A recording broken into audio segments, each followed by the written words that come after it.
Ukraina on seda kõike varem näinud. Blokaadid, droonide parved. Just selliseid taktikaid on Venemaa Ukraina vastu kasutanud. Ja Iraan järgib seda plaani Pärsia lahes. Ukrainal on sellest küllalt. Pärast seda, kui Iraan varustas Venemaad droonidega, kavatseb Ukraina kätte maksta. Isegi USA ei osanud seda ette näha, sest Ukraina teeb midagi suurt, et taas avada Hormuzi väin, kasutades selleks õppetunde, mida ta sai Venemaa mereväe alandamisest Mustal merel. Sidemeid luuakse Ukraina ja mitme Lähis-Ida riigi vahel, kuna president Volodõmõr Zelenskõi on kinnitanud, et Ukraina jagab oma droonialaseid teadmisi uute Pärsia lahe partneritega. Hiljuti Lähis-Idas visiidi lõpetanud Zelenskõi avaldas, et peamine arutelu teema iga uue partneriga oli vältimatult Hormuzi väin ja taktikad, mida Iraan on kasutanud selle veetee blokeerimiseks. Laheriikide juhid vajavad muutust ja nad vajavad seda kiiresti. Kui Hormuzi väin on blokeeritud, ei saa nad oma naftat ja gaasi müüa, mis avaldab nende majandusele tohutut mõju. Zelenskõi jaoks oli see visiit võimalus luua partnerlussuhteid ja maksta nii Venemaale kui ka Iraanile kätte. Zelenskõi avaldas, et asümmeetrilised mereväestrateegiad ja droonitehnoloogia, mida Ukraina on edukalt kasutanud Venemaa vastu Mustal merel, olid suured aruteluteemad. Ta selgitas, miks see nii on, öeldes: me tõstsime selle teema üles, sest see on valus ja aktuaalne, nagu kogu maailm näeb, sest on energiakriis. Nad teavad, et nad võivad selles valdkonnas meie asjatundlikkusele loota. Zelenskõi lisas, et Lähis-Ida riigid on näinud Ukraina edu Musta mere koridori avamisel ja nad soovivad teada üksikasju. Ukraina jagab neid, ütles Zelenskõi. Ja sellega teeb see väga nutikaid samme, luues liite jõukate riikidega, kes võiksid aidata Ukrainat rahastada sõjas Venemaa vastu. Kõigil neil sündmustel on tohutud tagajärjed ja me uurime neid peagi lähemalt. Aga kui rääkida kogemustest, siis tänapäeva maailmas ei tea keegi paremini, mida tähendab agressiivse riigi kehtestatud blokaadiga toimetulek kui Ukraina. 21. märtsil nimetas Ukraina välisminister Andrei Sabir seda, mida me Hormuzi väinas näeme, valusalt tuttavaks. Ta ütles X-is, et Venemaa tegi Mustal merel sama. Blokeeris merekaubandust, püüdes lämmatada Ukraina majandust ning saavutada poliitilisi ja sõjalisi eesmärke. Tõepoolest, Venemaa kehtestas blokaadi Ukraina Musta mere sadamate ümber peaaegu kohe pärast seda, kui Putin oma sissetungi alustas. See blokaad erines veidi Iraani omast. Putinil on kasutada Musta mere laevastiku sõjalaevad, samal ajal kui Iraan kasutab oma blokaadi loomiseks kiireid ründepaate, laevavastaseid rakette ja droone. Kuid Ukraina tundis selle tagajärgi. Venemaa loodud blokaad maksis Ukrainale umbes $20 miljardit aastas, millest suur osa tuli viljast, mida Euroopa viljaait Aasiasse ja Aafrikasse müüb.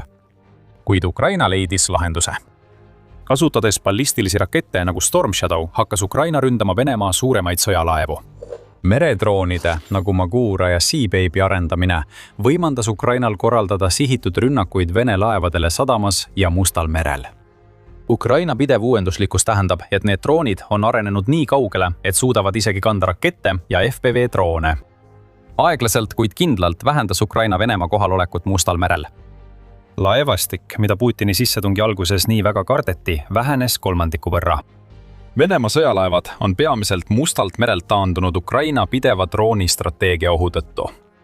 Kuigi raketid siiani sihivad neid, külastab Ukraina 3 Odessa sadamat, endiselt 200 kaubalaeva iga kuu, teatab Politico. See on võimalik tänu sellele, et Ukraina on loonud keeruka ja mitmekihilise kaubalaevade kaitsesüsteemi, mis täiendab ründestrateegiat, millega hoitakse Musta mere laevastikku eemal. See, mida me siin näeme, on plaan Hormuzi väina puhastamiseks. Pärsia lahe riigid, kes kaotavad Iraani blokaadi tõttu raha, tahavad sellele plaanile ligi pääseda. Seda plaani antakse edasi, ütleb Zelenskõi.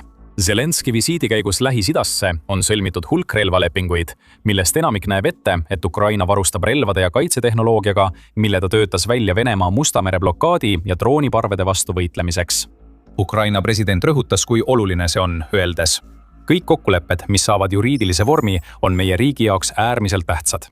Ukrainal pole kunagi varem selle piirkonnaga selliseid kokkuleppeid olnud. Kuigi nende lepingute üksikasju pole avalikustatud, teatab Kiev Independent, et need puudutavad praegu peamiselt õhutõrjet ning Katar, Saudi Araabia ja Araabia Ühendemiraadid on kõik allkirjastanud lepingud, et saada osa Ukrainal olevast ekspertiisist. Zelenskõi lisab, et need uued kokkulepped kehtivad vähemalt 10 aastat ning hõlmavad Ukraina relvade eksporti, sealhulgas õhutõrjet, meredroone, elektroonilist sõjapidamist ja tarkvara.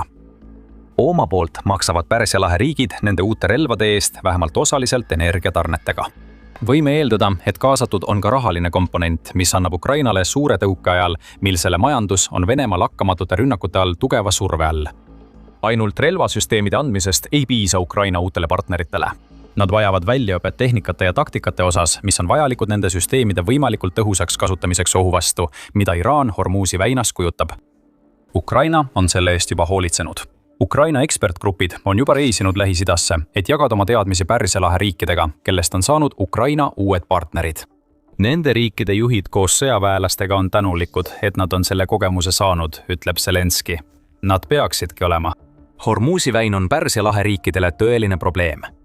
Kuna USA alustas operatsiooni Eepiline raev, on Iraan blokeerinud Hormuzi väina, mis omakorda on viinud selleni, et tohutud kogused naftat ja veeldatud maagaasi ehk LNG-d ei jõua ostjateni. Umbes 20% maailma naftast ja veeldatud maagaasist liigub läbi selle ühe veetee ning Iraani blokaadi majanduslikud mõjud annavad tunda kogu maailmas. Vastuvõtjate poolel ei ole šokk kusagil tugevamalt tunda kui Aasias. BBC andmetel on umbes 90% naftast ja veeldatud maagaasist, mis liigub läbi väina, mõeldud Aasia riikidele. Nüüd on see tarneahel katkestatud.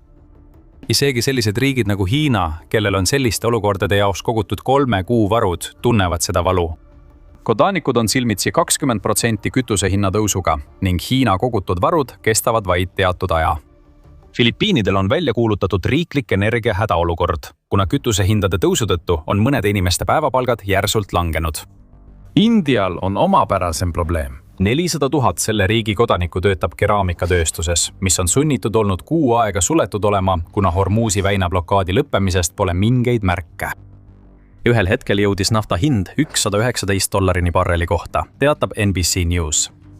See on hind, mida pole nähtud alates COVID-19 pandeemia tipust ja selle kriisi põhjustatud tarneahela probleemidest. Kui Lähis-Idas toimuv jääb pikemaks ajaks lahendamata, võivad praegu tuntavad vapustused muutuda tühiseks, kui sellest kujuneb kogu maailma hõlmav süsteemne probleem. Venemaa Musta mere blokaad oli valus nii Ukrainale kui ka selle teravilja ostjatele.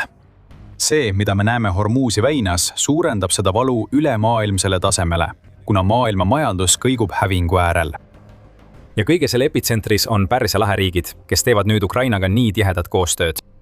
Nende jaoks on Hormuzi väina sulgemine veelgi vahetum probleem, sest see tähendab, et nad ei saa teenida tulu, millest sõltub tervete riikide toimimine. Sellest räägime kohe, aga enne seda väike meeldetuletus. Te vaatate saadet The Military Show. Kui sa pole veel tellinud, siis nüüd on ideaalne aeg vajutada seda nuppu, et sa ei jääks ühesti meie videost ilma. Nagu BBC teatab, moodustab 20% igal aastal väinast läbivast naftast ja veeldatud maagaasist umbes $600 miljardit aastases kaubanduses. Iraan on üks selle tulusaajatest ja selle blokaad ei laiene ilmselgelt laevadele, mis teevad äri riigi režiimiga. Kuid Katari, Saudi Araabia ja teiste Pärsia lahe riikide jaoks, kes soovivad kiiresti Ukrainaga suhteid luua, see nii ei ole. Kaubanduses kaotatakse miljardeid dollareid, mis jääb Iraani blokaadi tõttu toimumata. The Guardian nimetab seda Pärsia lahe riikide kõige hullemaks õudusunenäoks, eriti kuna see on probleem, mis on täielikult väljaspool nende kontrolli. Just Ameerika Ühendriigid ja Iisrael alustasid operatsioone Iraani vastu. Lahe riigid tõmmatakse konflikti, millest nad ei soovi osa võtta, kuigi samal ajal muutuvad nad Iraani suhtes üha otsusekindlamaks nii blokaadi tõttu kui ka sellepärast, et Iraan on saatnud nende territooriumile rakette ja droone. Nende riikide kurb tõsiasi on see, et neil pole tegelikult valikut. Nad on nüüd kaasatud ja nende majandused kannatavad tagajärgede all. Ynet News teatab, et lahe riigid on juba kaotanud umbes 1% oma sisemajanduse kogutoodangust ehk SKT-st umbes kuu jooksul pärast operatsiooni Eepiline raev algust. Al Jazeera teatab, et Capital Economics prognoosib SKT kaotust 10–15% vahel, kui konflikt kestab vähemalt 3 kuud. See on väga reaalne risk, eriti kuna märgid viitavad sellele, et USA valmistub saatma vägesid Iraani, mis võib operatsiooni Eepiline raev ajakavale lisada nädalaid, kui mitte kuid. See, mis pidi USA jaoks olema kiire operatsioon, ei paista sugugi sellisena tulevat. Ja seni, kuni Hormuzi väin on blokeeritud, peavad Pärsia lahe riigid leidma omaenda lahendused. Nad on pöördunud Ukraina poole ja Zelenski on sellele kutsele vastanud. See on Ukraina jaoks geniaalne strateegia, nagu te varsti avastate, kuid lisaks rahalistele stiimulitele on veel üks põhjus, miks Ukrainal tasub selles osaleda. Uued kokkulepped võimaldavad Ukrainal võtta magusat kättemaksu nii Venemaa kui ka Iraani vastu. Lisaks blokaadile, mida Venemaa üritas Mustal merel kehtestada, on Ukraina alates Putini sissetungi algusest olnud tohutu droonirünnakute all. Sõja alguses Venemaal neid droone ei olnud. Nad pidid need kuskilt mujalt hankima ja selleks kohaks osutus Iraan. Vestluse kohaselt on Venemaa peaaegu jõudnud sinnamaani, et suudab iga päev ehitada 1000 kaugmaa drooni. Ja peaaegu kõik neist droonidest on Shahedi tüüpi või variandit disainist, mille Iraan litsentsis Venemaale umbes 4 aastat tagasi. See ongi see seos. Iraan pole Venemaale andnud ainult tuhandeid droone. Ta on teinud seda, mida Ukraina praegu Lähis-Idas teeb. Selleks, et Venemaa jõuaks oma kaugmaadroonidega praegusele tasemele, oli tal vaja Iraani eksperte, kes tulid riiki ja õpetasid, kuidas neid droone ehitada. Iraan pakkus seda asjatundlikust rõõmuga vastutasuks selle eest, et süvendada oma julgeolekusidemeid Venemaaga. Venemaal asuvad nüüd tootmistehased, mis on pühendatud ainult Iraani disainiga droonide ehitamisele. Ja Shahid 136 ründedroon, mida Venemaa nimetab Karan 22, on nüüd Ukraina taevas tavalisem vaatepilt kui kusagil Iraanis. Me näeme Venemaa kaugmaa rünnakute ulatuses Ukraina vastu. Veebruaris kasutas Venemaa Ukraina vastu 5059 drooni, mis tähendas 13% kasvu võrreldes jaanuarikuu näitajaga. Ja märtsis lõpetas Venemaa kuu 24-tunnise rünnakute seeriaga 23. ja 24. märtsi vahel, mille jooksul kasutati kokku 948 drooni. Mitte miski sellest poleks olnud võimalik ilma Iraani ja selle Shahidi teadmiste abita, ning Ukraina on sellest faktist väga teadlik. Samuti on ta teadlik, et Venemaa üritab nüüd Pärsia lahe piirkonnas Iraanile teene tagasi teha. Ajalehe The Telegraph raporti kohaselt hakkab Venemaa Iraanile tarnima Karan 2 ja Shahid 136 droone, mis tähendab, et Iraan saab kasu nende droonide tehnoloogilistest uuendustest. Need on andnud neile 600 miili lennuulatuse ja 111 miili tunnikiiruse, kõik see $20 000 suuruse maksumuse eest. Ukraina teab väga hästi, milliseid probleeme Iraani Shahidi droonid võivad põhjustada. Nüüd naudib see mõnusat irooniat, pöörates Iraani strateegia tema enda vastu. Iraani režiim arvas, et võib saada kasu, kui läheneb Putinile ja annab Venemaale seda, mida tal oli vaja Ukraina kahjustamiseks. Nüüd läheneb Ukraina Pärsia lahe riikidele, keda Putin lootis mõjutada oma sidemete kaudu Iraaniga, ning teeb seda pakkudes droone ja asjatundlikkust, täpselt nagu Iraan pakkus Venemaale. Aga Ukraina läheb sammu võrra kaugemale. Iraani Shahidid on ründedroonid, millele Ukraina pidi leidma vastuse. Viimase 4 aasta jooksul on see vastus arenenud nii kaugele, et Ukraina on välja töötanud odavad püüdurdroonid, mis põrkuvad kokku Venemaa Shahedi variantidega, hävitades need õhus juba enne, kui need oma sihtmärkideni jõuavad. Veebruaris hävitasid Ukraina uued püüdurid üle 70% Shahedi tüüpi droonidest, mille Venemaa Kiievi pihta välja lasi. Nende droonide ehitamine maksab vaid umbes $1150, mis teeb neist odavamad kui Iraani kasutatavad Shahedi droonid ja tunduvalt odavamad kui õhutõrjeraketid, mida Pärsia lahe riigid on kasutanud Iraani droonide hävitamiseks. Ukraina arendab isegi püüduritehnoloogiat, mida ta kavatseb kasutada selleks, et hävitada kogu sihitud parv Venemaa Iraani eeskujul loodud droone. Oma uute lepingute kohaselt Pärsia lahe liitlastega võib Ukraina seda tehnoloogiat tõenäoliselt jagada. See ongi lühidalt see, mida Pärsia lahe riigid Ukrainalt saavad. Asjatundlikkus ja droonisüsteemid, sealhulgas püüdurid, aitavad neil riikidel vastu seista Iraani poolt Hormuzi väinas kujutatavale drooniohule.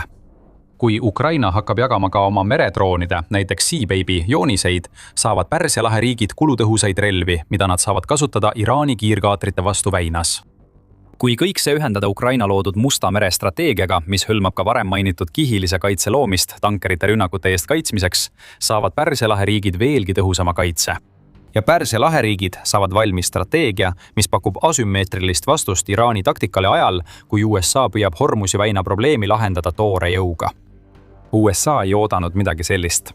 Loodetavasti on USA rahul, et Ukraina on kaasatud, eriti kuna USA president Donald Trump on vihjanud, et teised riigid peavad Hormuzi probleemi lahendamise enda peale võtma. Ukraina ja lahe riigid näivad seda sõna-sõnalt võtvat ning Ukraina uute laheliitlaste jaoks on eelised selgelt näha. Aga nüüd jõuame tagasi selle tehingu tõelise geniaalsuse juurde, mida me varem mainisime.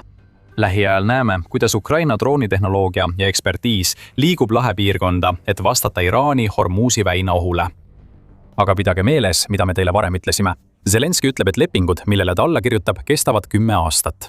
Nii Katar kui ka Saudi Araabia on juba nende pikaajaliste lepingutega liitunud ning Araabia Ühendemiraadid ei jää samuti kaugele maha, teatab The Guardian. Just siin tuleb Ukraina tõeline geenius esile. Ukraina sõda on kestnud juba üle 4 aasta ja lõppu ei paista kusagilt. Putin ei tagane rahuläbirääkimistel oma maksimalistlikest nõudmistest. See, et Ukraina annab nüüd nii palju oma droonialast oskusteavet üle, tähendab, et ta saab hiljem oma uutele Pärsia lahe partneritele loota raha ja kaitsetarvikute osas. Täpsemad õhutõrjesüsteemid, mis suudavad Venemaa ballistilistele rakettidele vastu seista, on hädavajalikud ning me võime hakata nägema koostööd energia- ja kaitsetööstuses, kui need 10 aastat kestvad lepingud küpsevad. Ukraina valmistab end ette tulevikuks, kus ta on endiselt suveräänne riik ja teeb seda, luues sidemeid Pärsia lahe riikidega, kes on tundnud Putini mõju survet kaudselt läbi Venemaa sidemete Iraaniga. Nüüd näeme olukorda, mida keegi ei oodanud. Ukraina näib olevat ootamatu võitja operatsiooni Epic Fury. Kogemus, mis Ukrainal on Iraani disainidest arendatud Vene droonidega võitlemisel, on muutunud hoovaks, mida Ukraina kasutab nii palju kui võimalik. Selle kaudu näitab Ukraina end Lähis-Ida riikidele palju väärtuslikuma partnerina kui Venemaa. Seda ütleb Oleksandr Krijev Ukraina Prism välispoliitika nõukogust, kes räägib UKR Informile. Meie kogemus on midagi, mida saame vahetada täiendava julgeoleku ja tugevama läbirääkimispositsiooni vastu. Me näitame maailmale, et oleme Venemaale huvitavam ja väärtuslikum partner. Lähis-Ida riikidel on olnud Venemaaga pikaajalised suhted, lepingud ning sisuliselt ei nähtud kogu postsovetlikus ruumis kedagi teist peale Moskva. See on nüüd muutumas. Isegi kui Putin püüab toetada Iraani, mida USA operatsioonis Epic Fury räsib, näeb ta, kuidas Venemaa mõju ülejäänud Lähis-Idas käest libiseb. Riigid, mis varem toetusid Venemaale relvade, teadmiste ja julgeolekugarantiide saamiseks, pöörduvad nüüd Ukraina poole. Kaubandussuhted, kus Pärsia lahe riigid ostsid 20% Ukrainas toodetud sojaube, nisu, maisi ja päevalilleõli, on nüüdseks arenenud millekski palju enamaks. See on ohtlik Iraanile. See on ohtlik ka Venemaale. Üks ootamatumaid arenguid kaasaegses geopoliitikas on see, et üle 4 aasta kestnud sissetung on muutnud Ukraina võtmetegijaks mitte ainult Euroopas, vaid ka Lähis-Idas. Siiski ei saa me eirata tõsiasja, et Ukraina droonialaste teadmiste rakendamine võtab aega ja Hormuzi väin on endiselt blokeeritud. Ameerika Ühendriigid, olles sama šokeeritud Ukraina süvenevast sekkumisest, on oma plaanid veetee taasavamiseks. Saad teada, mis need plaanid on, kui vaatad meie videot. Ja kui sulle see video meeldis, siis ära unusta tellida The Military Show'd, et saada osa meie põhjalikumatest analüüsidest Lähis-Ida kriisi geopoliitika kohta. Ja nagu alati, aitäh vaatamast!